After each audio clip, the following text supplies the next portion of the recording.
प्रेरक हिंदी कहानी ईमानदारी का फल। कहानी बहुत समय पहले की बात है। एक छोटे से गांव में एक गरीब लड़का रहता था जिसका नाम रामू था। रामू एक ईमानदार और मेहनती लड़का था जो अपने परिवार का पालन पोषण करने के लिए खेतों में काम करता था। उसकी ईमानदारी और मेहनत की तारीफ पूरे गांव में होती थी। एक दिन रामू खेत में काम कर रहा था और उसे एक पुराना बर्तन मिला। बर्तन को साफ करते ही उसमें से सोने की कई मुद्राएं बाहर निकल आईं। रामू ने उन मुद्राओं को देखकर सोचा कि यह उसकी किस्मत बदल सकती है, लेकिन उसकी ईमानदारी ने उसे यह सोने की मुद्राएं रखने से रोक दिया।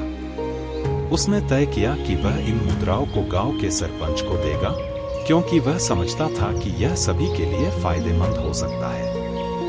सरपंच ने मुद्राएं देखकर रामू की ईमानदारी की सराहना की और कहा, तुम्हारी ईमानदारी और नेकनियति ने हमें बहुत प्रभावित किया है। ये मुद्राएं अब तुम्हारी हैं। रामू ने विनम्रता से कहा, मैंने इन मुद्राओं को इसलिए लाया है ताकि गांव की भलाई हो सके।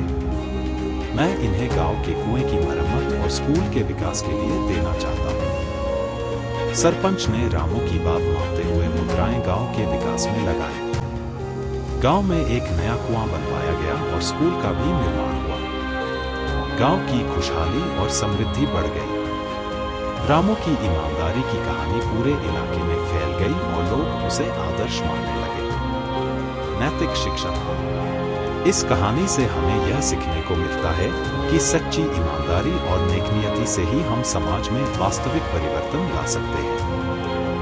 रामू ने अपनी ईमानदारी से न सिर्फ अपनी बल्कि पूरे गांव की किस्मत बदल दी, जो यह दर्शाता है कि ईमानदारी और आत्म का फल मीठा और स्थायी होता है।